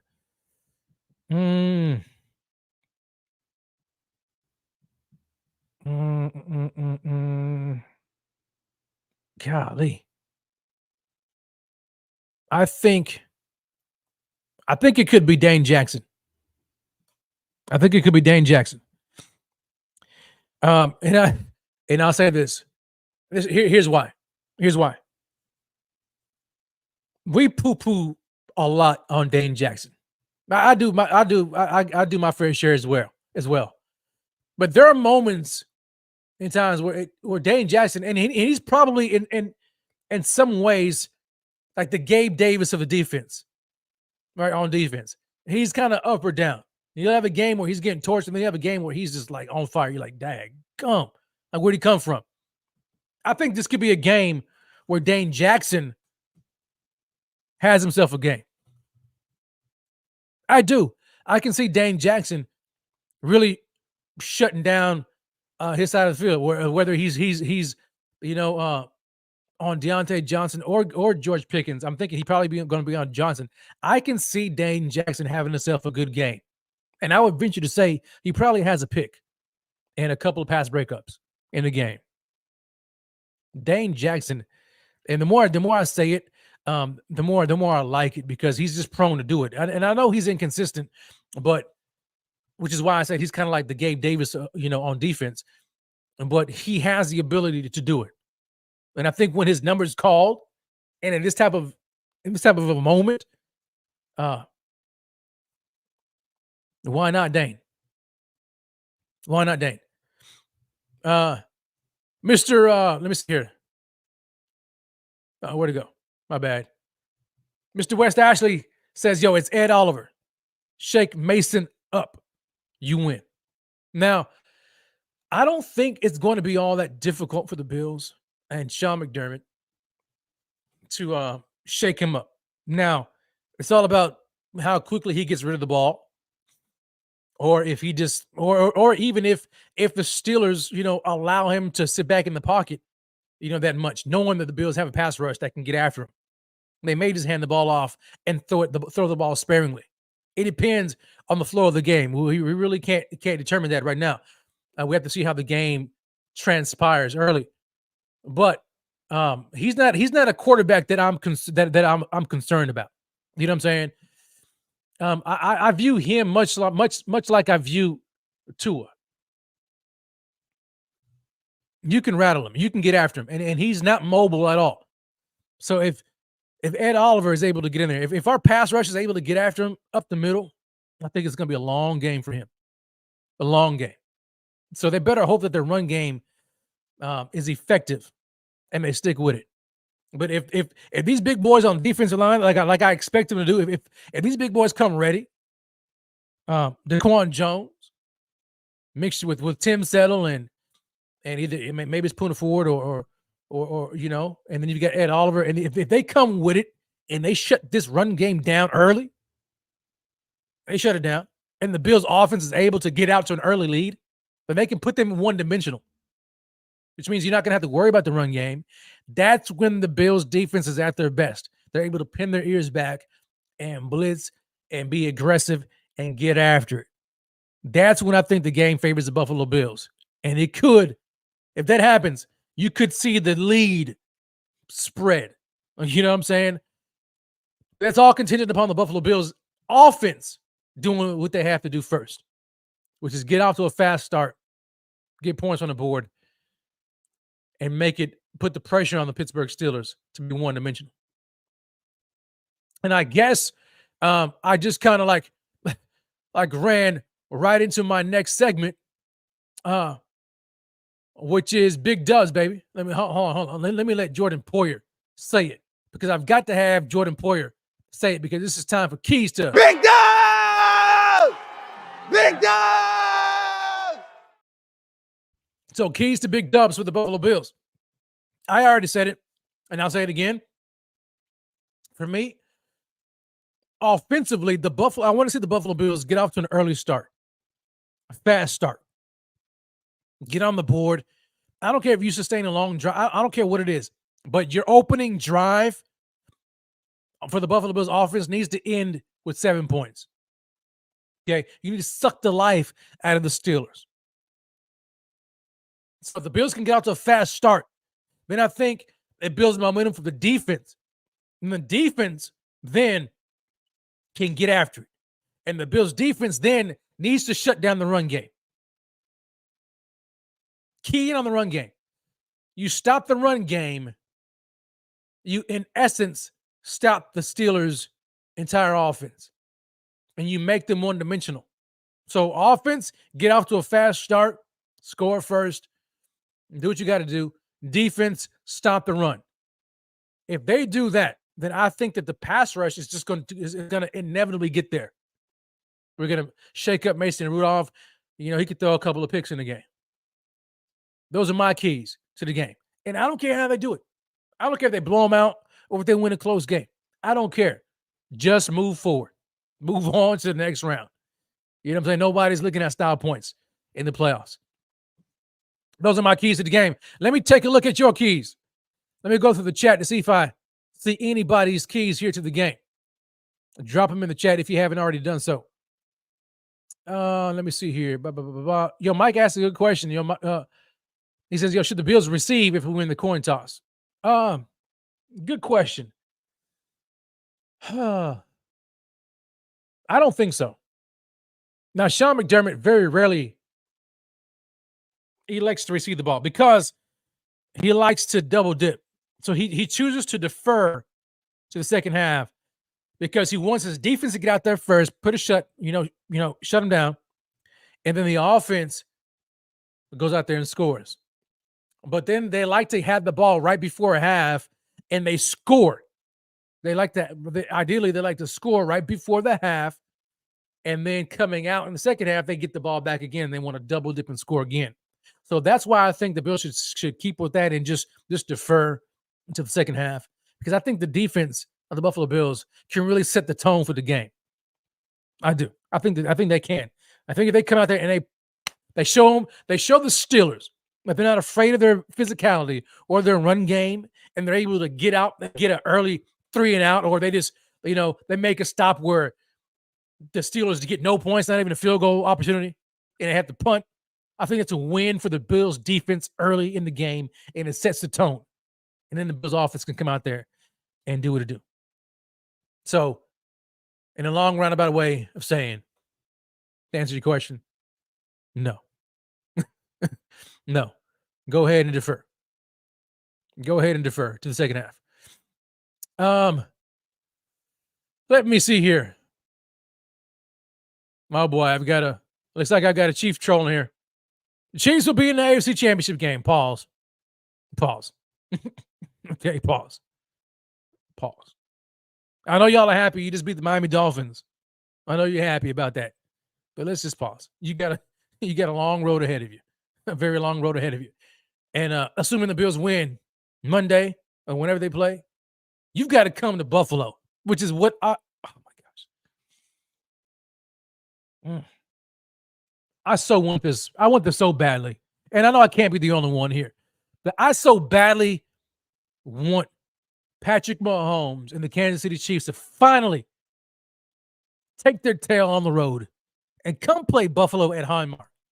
You come this time, you come to our house. We have played in Arrowhead. It seems to be freaking forever. Now you got to come to our house. Bills Mafia going nuts, going crazy. And I want redemption. You say, Rev, what are you talking about? Redemption. I want redemption, doggone it. You know what I mean? You know what I'm talking about. I want the Bills to be the team to send these jokers packing in the postseason. I want to make up for those couple of years in which the Bills lost an AFC Championship game to the Chiefs in Arrowhead, lost to the Chiefs in Arrowhead in the division round a couple years ago.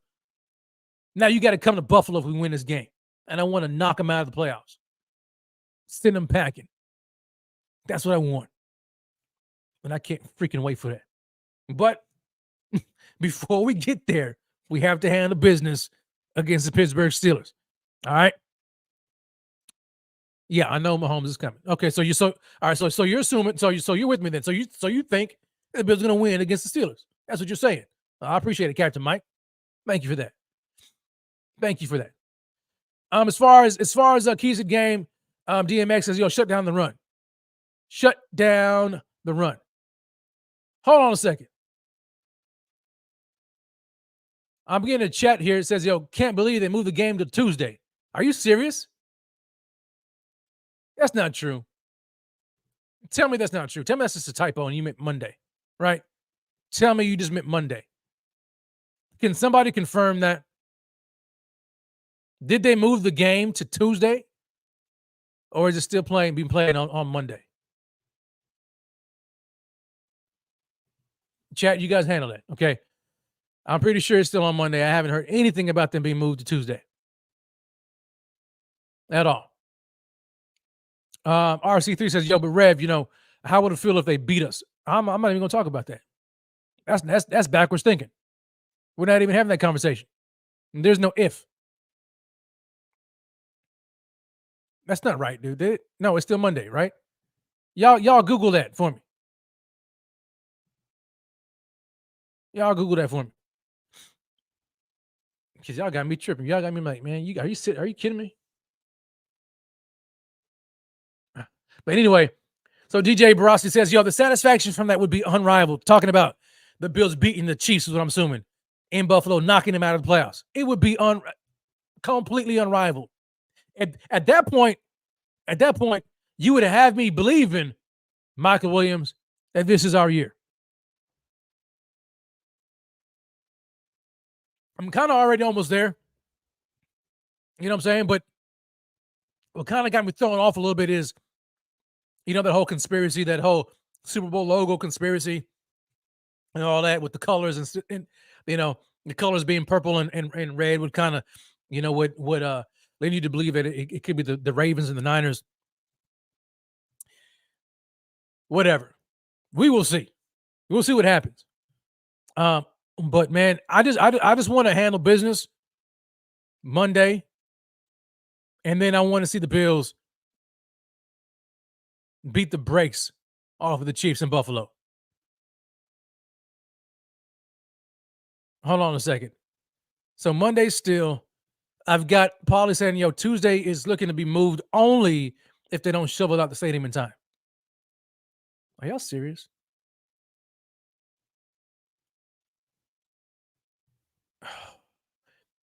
I hope they don't move this game to Tuesday.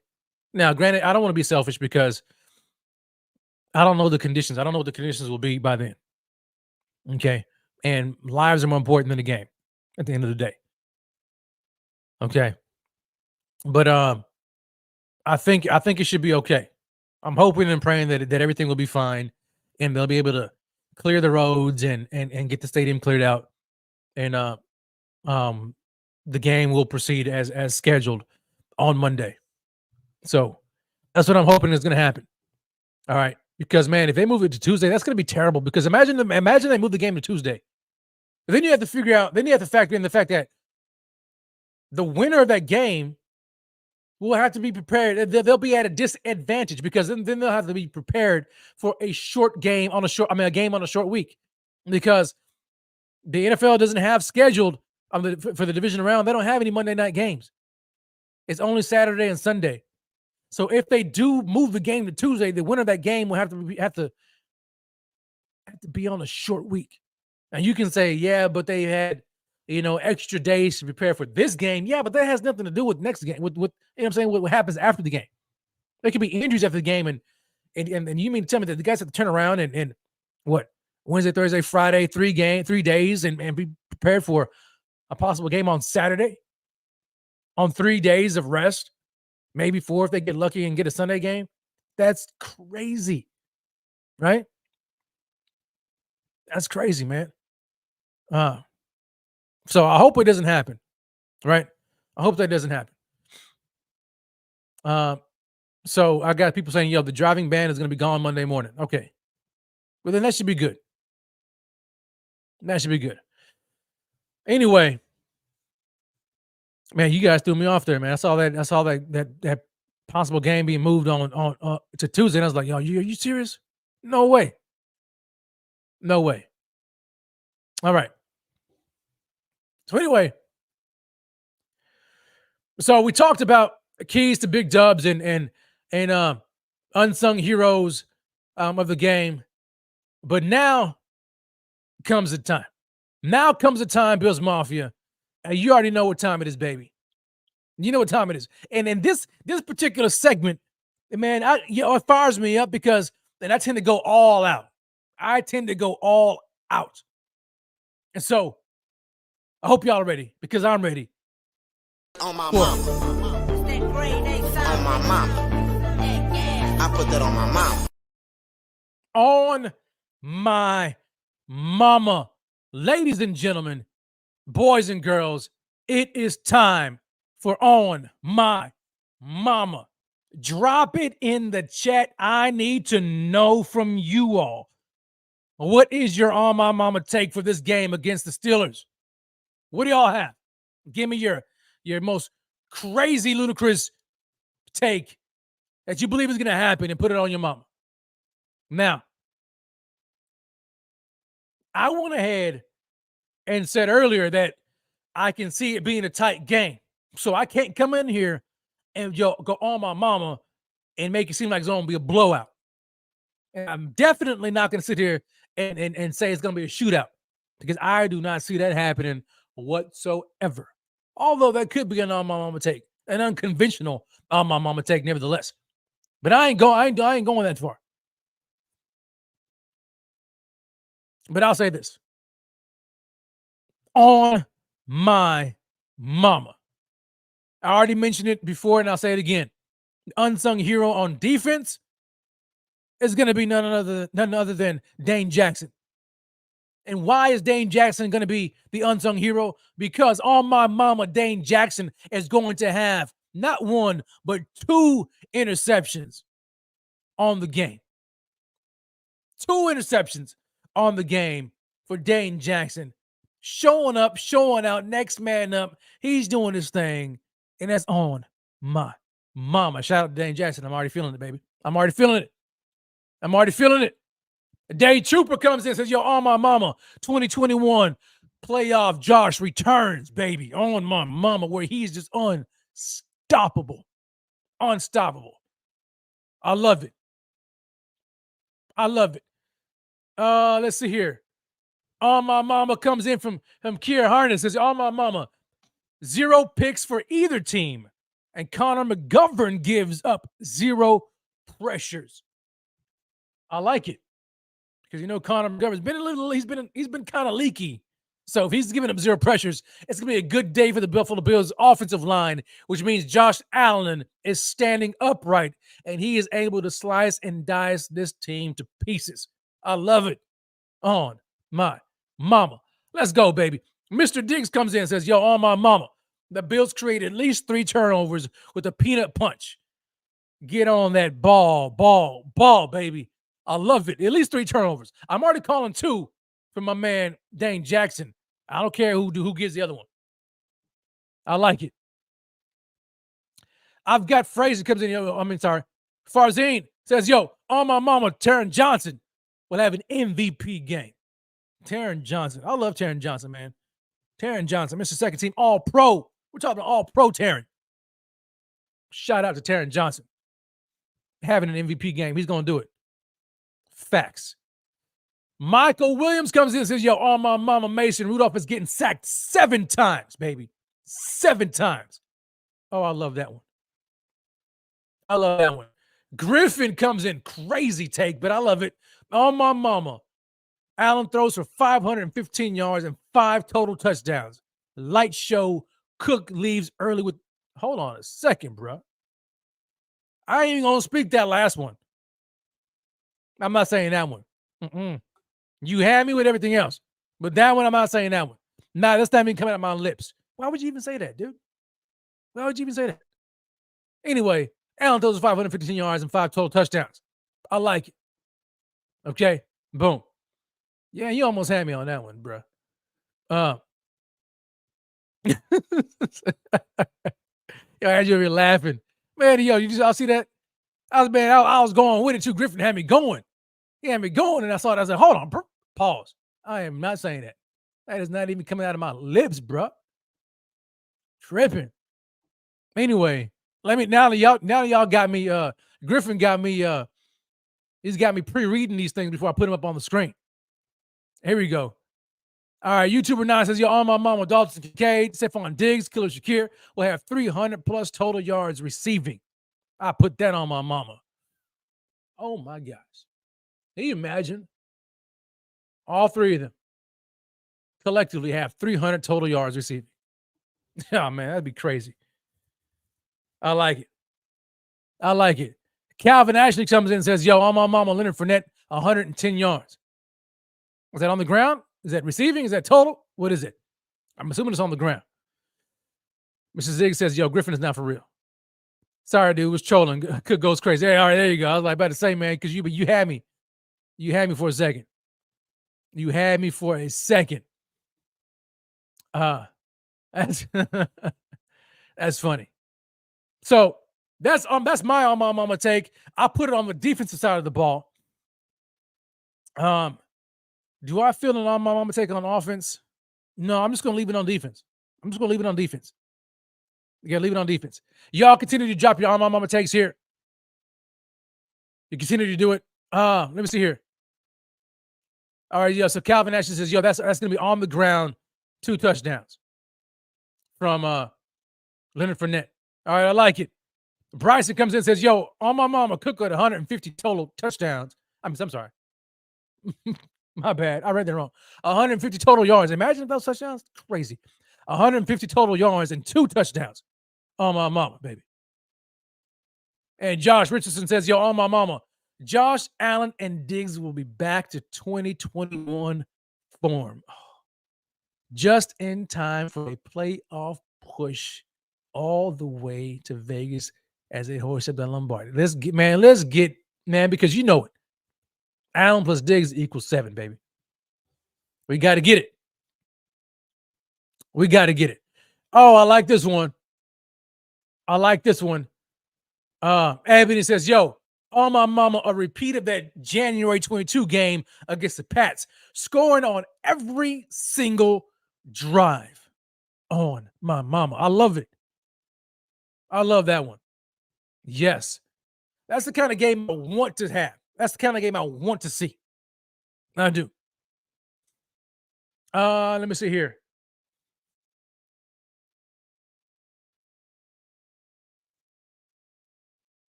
All right, Red says, yo, heavy blitz on Patrick and double up on number 4 on my mama. All right. Any more on my mama takes? Y'all keep on dropping it. But right, what I'm going to do now, because y'all know it's time now. You know it's time now. And so I've got to cue up my music. I've got to cue my music up because y'all already know what time.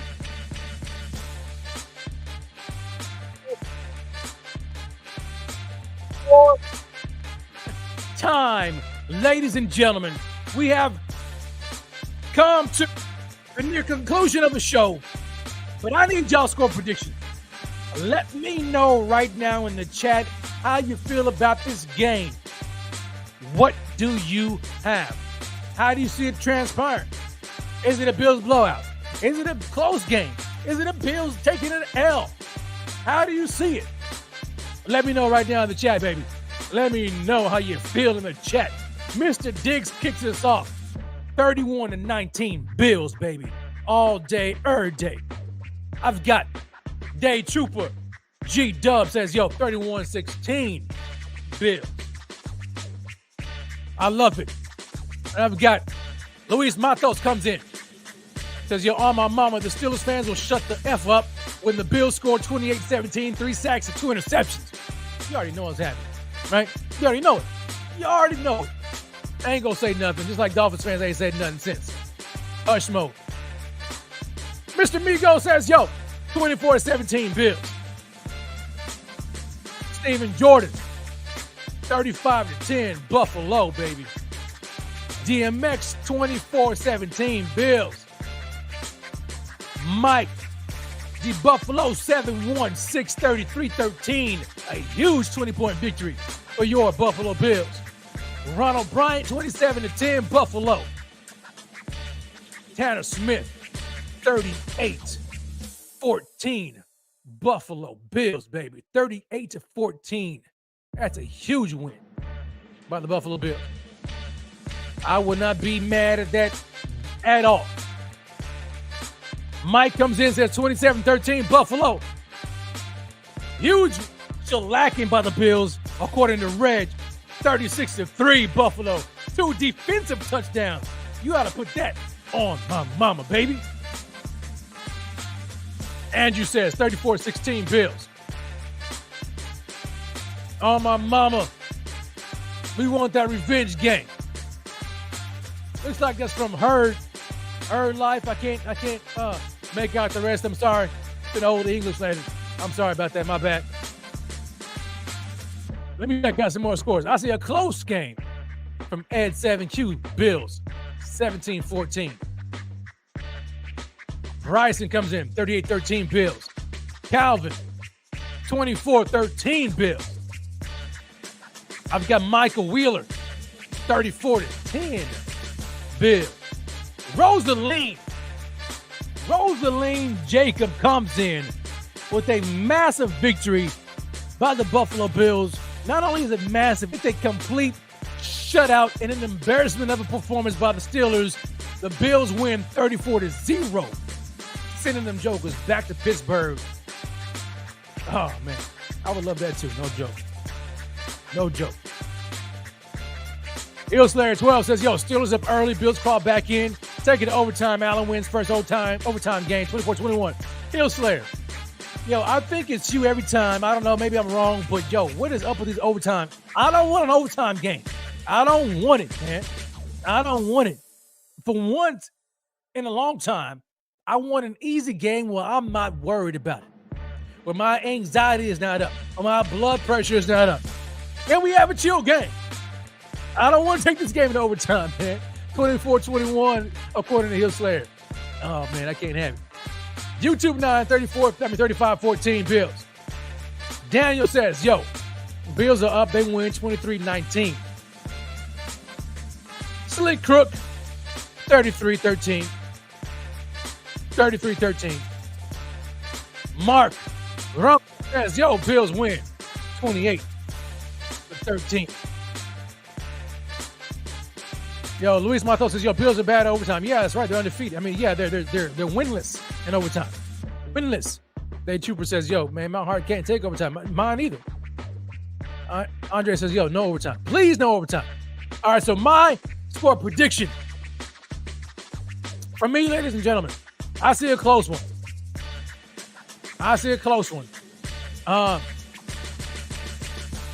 Well, somewhat of a close game. I'm going to go Buffalo. I'll say Bills 23. I kind of want to say 27. I'm going to go No, I'm gonna go 27. Okay, Bills 27, Steelers 17. 10-point win, 27-17. There we go. Yes, sir. Same wavelength, baby. 27-17 Bills. That's what I'm saying. The Pistol Pete comes in. The first 40 burger sighting of the night. 41-9. Wait. Oh, man. 41-9 Bills. And a crazy game like that, snow game. Yo, hey, I'm down with it, baby. But mine, I got a close one. 27-17. 27-17. That's my score prediction, ladies and gentlemen. And again, yo, I thank everybody for watching tonight, for tuning in. Do me this favor. If you have not already done so, smash that like you've never smashed a like before, and hit the subscribe button if you haven't already done so. Go to supportbf.com. Follow us on all of our social media platforms. Follow me. You'll find me on Twitter @RatedRev, on Instagram @RatedRev as well. Stay tuned, ladies and gentlemen. It's going to be a fantastic game for the Buffalo Bills. But until we get there, relax. Enjoy the state of games tomorrow. Even though our Buffalo Bills aren't playing at noon or at 1 o'clock, we get to enjoy the rest of the games and see the Bills play, hopefully on Monday, 4:30 p.m. Eastern Standard Time at Highmark Stadium against the Pittsburgh Steelers. Winner. The Bills win. We stay at home and host the Kansas City Chiefs revenge game. But until then, we taking care of business, baby. I love y'all. Thanks for tuning in with me. I know it's late on the East Coast. Shout out to y'all. Smash the like on the way out. Grace and peace, baby. God bless. And as always, you already know what time it is. Until next time, baby, it's your man Red signing off. It's the Buffalo Fanatics. Go Bills!